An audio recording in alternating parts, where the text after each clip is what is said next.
శ్రీమాత్రై నమ. జయ గురు దత్తాత్రేయ నమ.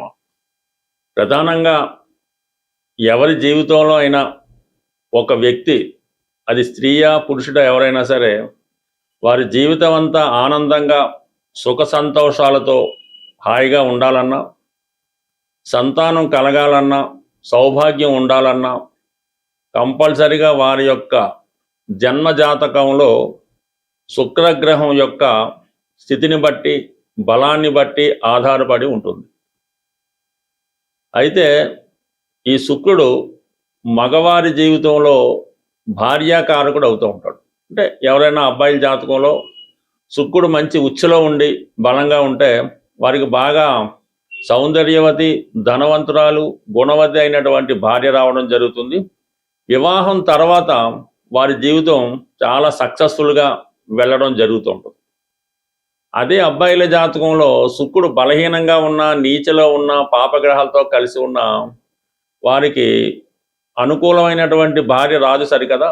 వివాహం తర్వాత వాళ్ళ జీవితం చాలా స్ట్రగుల్ పడవలసి ఉంటుంది. ఉదాహరణకు ఉద్యోగం పోవడం కానీ, పేరెంట్స్తో విభేదాలు రావడం కానీ, ఆర్థిక పరంగా చితికిపోవడం కానీ, వ్యసనపడవడం కానీ, ఇవన్నీ వివాహం తర్వాత జరుగుతున్నాయంటే వారి యొక్క జీవితంలో వాళ్ళకి ఈ పతనానికి వాళ్ళ భార్య అయితే కారణం కాదు. ఇతని జాతకంలో ఉన్నటువంటి శుక్రుడు మాత్రమే కారణమవుతుంటాడు. అందుకని శుక్రుడు ప్రధానంగా కారకత్వం వహించిన విషయాల్లో మెయిన్ సంతానం ఒకటి. వివాహం తర్వాత సంతానం కలగపోవడానికి కానీ, సంతానం ఆలస్యం అవడానికి కానీ శుక్రుడే కారణం అవుతుంటాడు. అంటే శుక్రకణాలు, అది సైన్స్ పరంగా వెళ్తే అది డెప్త్ సబ్జెక్ట్ అవుతుంది. బట్ ఏదైనా శుక్రుడి బట్టే సంతానం కలుగుతుంది. ఒకరి జీవితంలో పెళ్ళైన తర్వాత మొత్తం అందరూ అమ్మాయిలే, ఆడపిల్లలే పుడుతున్నారు అయినా దానికి శుక్రుడే కారణం అవుతూ ఉంటాడు. లేదా అందరూ అబ్బాయిలే కలుగుతున్నారు అయినా కూడా శుక్రుడే కారణం అవుతుంటాడు. రిపీటెడ్గా గర్భస్రావం జరుగుతూ ఉంటుంది, అంటే ప్రెగ్నెన్సీ పోవడం జరుగుతుంటుంది, 2-3 సార్లు కూడా పోవడం జరుగుతుంటుంది. దానికి కూడా శుక్రగ్రహమే కారణం అవడం జరుగుతూ ఉంటుంది. మనిషి యొక్క జీవితంలో చెడు అలవాట్లకి, వ్యసనాలకి కూడా మరి శుక్రుడే కారణం. అలాగే ఈ రొమాన్స్కి, ఈ లవ్ అఫేర్స్కి, అక్రమ సంబంధాలకి, వాట్ ఎవర్ ఇట్ మేబీ, జీవితంలో ఒక సంతోష గడియలు రావాలన్నా శుక్రగ్రహం బలం ఆధారపడి ఉంటుంది. మరి ఖరీదైనటువంటి వాహనాలకి, అలాగే ఖరీదైనటువంటి నగలకి, వివాహానికి, వివాహం తర్వాత జీవితానికి, శృంగార జీవితానికి కూడా శుక్ర బలాన్ని బట్టి ఆధారపడి ఉంటుంది. ఉదాహరణకి జన్మజాతకంలో, స్త్రీల జాతకంలో శుక్రుడు బలంగా ఉంటే, అంటే మంచి స్వక్షేత్రంలో కానీ, ఉచ్చులో కానీ ఉన్నప్పుడు చాలా వాళ్ళు పవిత్రంగా, మరి చాలా సౌకర్యవంతంగా, పవిత్రంగా, చాలా డీసెంట్ బిహేవియర్తో కలిగి ఉంటారు. అది ఉదాహరణకి ఎంఎస్ సుబ్బలక్ష్మి గారు లాంటి వాళ్ళు, పి సుశీల్ లాంటి వారు, ఎస్ జానకి లాంటి వాళ్ళు జీవితంలో అంటే వాళ్ళు కళారంగంలో కూడా రాణించడం జరుగుతుంది. కాబట్టి ఈ శుక్రుడు బలాన్ని బట్టి కూడా అది రాణిస్తూ ఉంటుంది. అదే శుక్రుడు నీచలో ఉండి బలహీనంగా ఉంటే ఈ టీవీ యాంకర్లుగానో, మామూలుగా ఏంటంటే స్ట్రీటు, ఇలాగా చాలా వరకు వాళ్ళు రావడం జరుగుతుంటుంది. బట్ ఏదైనా ప్రస్తుతం ఈ శుక్రగ్రహం మనకి ఈ సింహరాశిలో సంచరిస్తూ రేపు ఆగస్టు 1వ తారీఖున కన్యారాశి అయినటువంటి తన నీచ రాశిలోకి ప్రవేశించడం జరుగుతుంది. మరి దీని సందర్భంగా ఏ ఏ రాశుల వారికి ఎటువంటి ప్రభావం చూపుతుందన్న విషయాన్ని మనం ఈ వీడియోలో రాశుల వారిగా తెలుసుకునే ప్రయత్నం చేద్దాం. తులారాశి వారికి శుక్రుడు రాశ్యాధిపతి మరియు అష్టమాధిపతి. అందువల్ల ఈ రాశి వారికి సడన్గా అదృష్టం కానీ, దురదృష్టం కానీ కలుగుతూ ఉంటుంది. అంటే శుక్రుడు ప్రధానంగా ఆకర్షణ కలిగినటువంటి గ్రహం. అందువల్ల వీళ్ళకి ఎక్కువ ఆకర్షణ శక్తి కలిగి ఉంటుంది. ఎదుట వాళ్ళని సమ్మోహనపరిచి వాళ్ళని వశీకరణ చేసుకునే శక్తి ఈ తులారాశి వారి మీద ఉండడం జరుగుతూ ఉంటుంది. అందుకనే ఈ నక్షత్రంలో, అంటే ఈ రాశిలో జన్మించిన వారు సినిమా రంగంలో కానీ, రాజకీయ రంగంలో కానీ చాలా ప్రముఖంగా రాణించడం జరుగుతూ ఉంటుంది. ఒక వాజ్పేయి గారిలాగో, ఒక ఎన్టీ రామారావు గారిలాగో వాళ్ళు శాశ్వతంగా వాళ్ళ యొక్క కీర్తి నిలబడుతూ ఉంటుంది అన్నమాట. అటువంటి అదృష్టాన్ని కలిగించే రాశి ఈ తులారాశి. శుక్రుడు అష్టమాధిపతి అవ్వడం కూడా వీళ్ళని సడన్గా వాళ్ళు యాటిట్యూడ్ మారి బాగా ఫోకస్ అవుతూ ఉంటారు. అటువంటి రాశి వారికి శుక్రుడు ప్రస్తుతం ఆగస్టు 1వ తారీఖు వరకు 11వ స్థానంలో ఉన్నాడు, కేతువుతో కలిసి ఉన్నాడు. సో ఆ కారణం వల్ల మీకు ఒక గురువు ద్వారా కానీ ఒక దైవశక్తి ద్వారా మీకు ఒక నిధి లాంటి రహస్యం మీకు లభిస్తూ ఉంటుంది. అంటే మీ జీవితానికి అది ఉపయోగపడుతుంది, మీ లైఫ్ సీక్రెట్గా ఉపయోగపడుతుంది, మీ ఆరోగ్యం మెరుగుపరుచుకునేలాగో మీ వృత్తిని మరింత వృద్ధిపరుచుకునేలాగో మీకు ఈ లాభస్థానంలో ఉన్నటువంటి కేతువుతో కలిసినటువంటి శుక్రుడు మీకు ఒక గురువు ద్వారా కానీ ఒక స్త్రీ ద్వారా కానీ మీకు అదృష్టం అన్నది వరించడం జరుగుతుంది మన ఆగస్టు 1వ తారీఖు లోపల.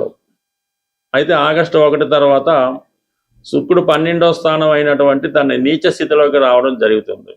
అయినప్పటికీ కూడా మీకు ఈ యొక్క నీచ స్థితిలో ఉన్నటువంటి వ్యయస్థానంలో ఉన్నటువంటి శుక్రుడి పైన శని యొక్క దృష్టి పడుతుంది, రవి యొక్క అర్ధకోణ దృష్టి పడుతుంది.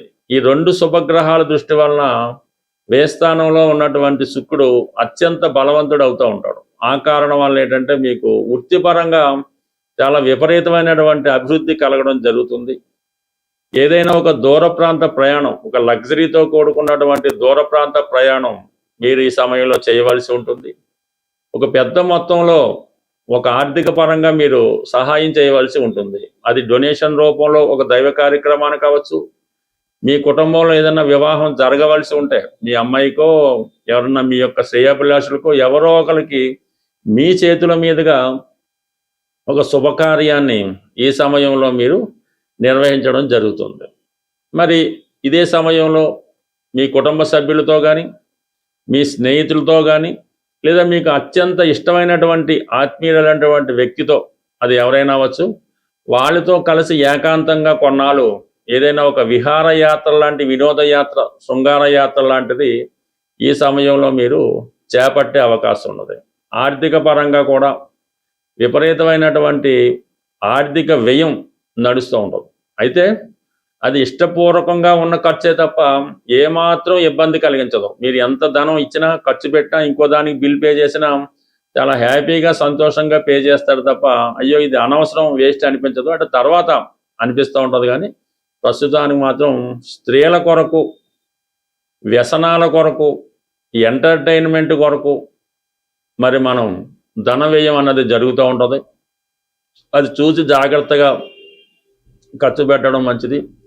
ఈ అవకాశాన్ని తీసుకొని కొంతమంది మిమ్మల్ని మోసం చేసే అవకాశం కూడా ఉంది. ఇతరుల ప్రేమ పేరుతోనో ఇంకో పేరుతోనో ఇతరుల ట్రాప్లో పడడం కూడా అవకాశం ఉంది. అంటే కొంతమంది ఈ ప్రాంతంలో మీ యొక్క బలహీనతని ఆసరాగా తీసుకుని మేము పలానా చోట దేవాలయం కడుతున్నామండి, లేదంటే ఒక పెళ్లి చేస్తున్నాం, లేదంటే ఇది అనాథాశ్రయంలో చాలా మందికి భోజనాలు పెడుతున్నాం, మీరు ఒక రోజు భోజనం పెట్టండి, లేదంటే ఇది చేయండి అని ఆ విధంగా మోసం చేసైనా ధనం మీ దగ్గర నుంచి పోగొట్టుకునే అవకాశం ఉంది. కాబట్టి ఏదైనా ఒక డొనేషన్ లాంటిదో ఖర్చు పెట్టే ముందు అది జెన్యూనా కాదా అని మాత్రం జాగ్రత్తగా చూసుకోండి. ఖర్చు కామన్గా జరుగుతుంది, కానీ మనం ఇచ్చినటువంటి ధనం సద్వినియోగం అయినప్పుడు అది ఒక మంచి ఫలితం మనకి లభిస్తూ ఉంటుంది. లేని పక్షంలో ఆ పాప ఫలితం కూడా మనకి రావడం జరుగుతూ ఉంటుంది. బట్ ఏదైనా ఈ తులారాశి వారి శుక్రుడు వ్యయ స్థానంలో ఉన్నప్పటికీ కూడా కొన్ని శుభ ఫలితాలు, పుణ్య కార్యక్రమాలు చేయడం జరుగుతుంది. శుక్రగ్రహ పరిహారాలు అన్నవి చాలా సులభంగా చేసుకోవచ్చు.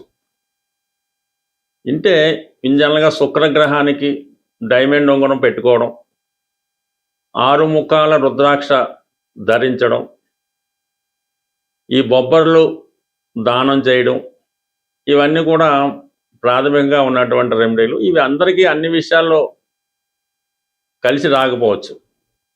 ఏదైనా శుక్రుడు మీకు మంచి ఫలితం ఇవ్వాలంటే ఫస్ట్ వ్యసనాలకి దూరంగా ఉండాలి. ఎటువంటి వ్యసనం కూడా జాతకుడిని శుక్రగ్రహం అనుగ్రహానికి కారణం అవుతూ ఉంటుంది. అది తాగుడు అవ్వచ్చు, పేకాట అవ్వచ్చు, వ్యభిచారం అవ్వచ్చు, మరేదైనా అవ్వచ్చు. ఇది కంప్లీట్గా మీరు వ్యసనాలకు దూరంగా ఉంటే ఆటోమేటిక్గా శుక్రగ్రహ అనుగ్రహం లభిస్తుంది. ఇది స్త్రీలకు కూడా వర్తిస్తుంది. స్త్రీలను గౌరవంగా చూడటం, ఏ స్త్రీ అయినా, చిన్న పాప అయినా, పెద్దమ్మ అయినా, తల్లి అయినా, తండ్రి అయినా, ఎవరినైనా సరే గౌరవప్రదంగా చూడవలసి ఉంటుంది. వాళ్ళని గౌరవించవలసి ఉంటుంది. వాళ్ళు ఏ పని చేయని కూడా మనకు అనవసరం, వాళ్ళని గౌరవించే మీరు కంపల్సరీగా శుక్రగ్రహ అనుగ్రహం పొందడం జరుగుతూ ఉంటుంది. అయితే చిన్న పరిహారం కూడా ఉంటుంది దీనికి. అంటే మగవాడికి సహజంగా స్త్రీలను చూడడం అన్నది సహజంగా ఉంటుంది. మీరు ఏదైనా చూడకూడని దృష్టితో ఒక స్త్రీని మీరు చూసినప్పుడు ఆ పాప పరిహారం నిమిత్తం మీరు ఆ స్త్రీ యొక్క పాదాలని చూసి, ఆ పాదాల వంక చూసి ఒకసారి మనసులో నమస్కారం చేసుకుంటే ఆ పాప ఫలితం మీకు పోవడం జరుగుతుంది. అలాగే ఇంట్లో మనకి పాడైపోయినటువంటి వస్తువులు, అంటే ఒక సంవత్సరంగా మనకి ఉపయోగం లేదు, పాడైపోయిన మోటార్ సైకిల్, ఇరిగిపోయిన కుర్చీలు, ఇరిగిపోయిన అద్దాలు, ఇటువంటి మనకు ఉపయోగం లేదు, ఒక సంవత్సరం పైగా దాన్ని మనం వాడడం లేదు అనుకున్నప్పుడు వాడిని ఎవరికన్నా డొనేట్ చేయడం అన్నది ఉత్తమమైన పని. ఏదైనా అవ్వచ్చు. దాని తర్వాత ఏంటంటే అద్దాలు, ఇంట్లో ఉన్నటువంటి అద్దాలు చాలా క్లియర్ కట్గా నీట్గా ఉండాలి. సాధ్యమైనంత వరకు పడక గదిలో, బాత్రూములో ఈ అద్దాలు, అంటే ముఖం చూసుకొని అద్దాలు లేకుండా ఉండడం మంచిది. మామూలు అద్దాలు అయితే ఓకే, గ్లాసెస్, పార్టిషన్ గ్లాసులు ఓకే. తర్వాత ఇంట్లో ప్రధానంగా పూజ గదిలో ఉంచవలసినవి అంటే మీ యొక్క బీరువాలో దక్షిణావృత శంఖం, చక్కగా మంచి దక్షిణావృత శంఖాన్ని పెట్టుకోవచ్చు. లక్ష్మీ గవలు, అవి విడివిడిగా ఉంచకూడదు. ఒక 8 గవలు ఒక ఎరుపు రంగు సిల్క్ క్లాత్లో మూటగట్టి పెట్టుకోవడం. అలాగే గోమతి చక్రాలు ఒక 8 మీ పూజా మందిరంలోనో క్యాష్ బాక్స్లోనో పెట్టుకోవడం వల్ల అనుకూలించే అవకాశం ఉంది. కంపల్సరిగా మీ పూజా మందిరంలో దేవుడి బల్ల దగ్గర మట్టితో అదే ఈ కుంకుమ భరణలు, చెక్కతో చేసిన కుంకుమ భరణలు ఒక 2 తీసుకోవాలి. ఒక కుంకుమ భరణ ఎప్పుడు కూడా ఇంట్లో ఉండకూడదు, 2 పక్క పక్కన ఉండడం మంచిది. ఒక కుంకుమ భరణలో పసుపు, మరొక కుంకుమ భరణిలో కుంకుమ, సింధూరం, అంటే ఈ 2 కూడా పక్క పక్కనే పెట్టి అవే అమ్మవారి రూపంలో మీరు పూజించడం వల్ల కూడా మీకు అనుగ్రహం కలుగుతుంది. అలాగే మరి ఈ పూర్వకాలంలో చేట, ఈ ఎదురు బద్దలతో చేసిన చేట ఉండేది, ఇప్పుడు వాడకం అది తగ్గిపోయింది. కంప్లీట్గా మీ ఇంట్లో మాత్రం పూజా మందిరంలోనో మీ వంటగదిలోనో ఎక్కడో దగ్గర మాత్రం ఒక చేట అన్నది కంపల్సరీగా ఉంచవలసి ఉంటుంది. దానికి అలా కొత్తది కొన్న పశుపతి రాస్తూ ఉంటారు, ఆ విధంగా ఒక చేట మీ ఇంట్లో ఉంచడం. ఈ పూర్వకాలంలో ఈ ధాన్యం అది కొలుచుకునే ఈ కొంచెం సేరు, అర్ధసేరు తవ్వ అని ఉండేవి. మీ యొక్క స్థాయిని బట్టి అది వెండిదైనా పర్లేదు, ఇనపదైనా పర్లేదు, ఒక కొంచెం కానీ కొలిసే సాధనం అది ఒక డిజైన్ ప్రత్యేకంగా ఉంటుంది. అది కూడా మీ యొక్క పూజా మందిరంలో కానీ స్టోర్ రూమ్లో కానీ ఇది ఉంచుకోవడం వల్ల కూడా మీకు లక్ష్మీప్రదంగా రావడం జరుగుతుంటుంది. అయితే శుక్రవారం, శనివారం ఏం చేస్తుంటే ఈ ఇంట్లో ఎక్కువ స్టీల్ పాత్రలు వాడతాను. ఈ మధ్య తాగడానికి గ్లాసులు స్టీలే, ఇంట్లో కంచాలు స్టీలే ఉన్నాయి కాబట్టి కనీసం శుక్రవారం, శనివారం ఈ స్టీల్ పాత్రలను వాడటం పక్కన పెట్టి ఈ అరిటాకులో కానీ ఇస్త్రాకులో కానీ భోజనం చేయడం, తాగడానికి గ్లాసు వెండిది లేకపోతే కనీసం గాజు గ్లాస్ కానీ కేవలం మట్టి గ్లాస్ అయినా వాడటం వల్ల అవి లక్ష్మీప్రదంగా ఉండడం జరుగుతుంది. ఫైనల్గా బెస్ట్ రెమెడీ ఏంటంటే అది మీరు సంసారం చేసుకున్నటువంటి కుటుంబంలో కానీ, వ్యాపార సంస్థలో కానీ, ఏ సంస్థలో అయినా సరే మీరున్నటువంటి నివాస స్థలంలో ఈశాన్య భాగంలో మట్టి కుండతో పూజ అవ్వచ్చు, మట్టి కుండ అవ్వచ్చు, అది ఎండాకాలం చలికాలం పక్కన పెట్టి నిత్యం ఆ మట్టి కుండలో నీళ్లు నిల్వ చేసుకొని ఆ వాటర్ని మీరు వాడచ్చు. వేరే విధంగా పూజకు ఉపయోగించుకోవచ్చు. ఈ మట్టి కుండలో నీరు ఈశాన్య భాగంలో పెట్టడం వల్ల మీకు భూతత్వం యాక్టివేట్ అయ్యి నిత్యం ఆ సంస్థ, ఆ గృహం కలకలాడుతూ ఉంటుంది. స్వస్తి.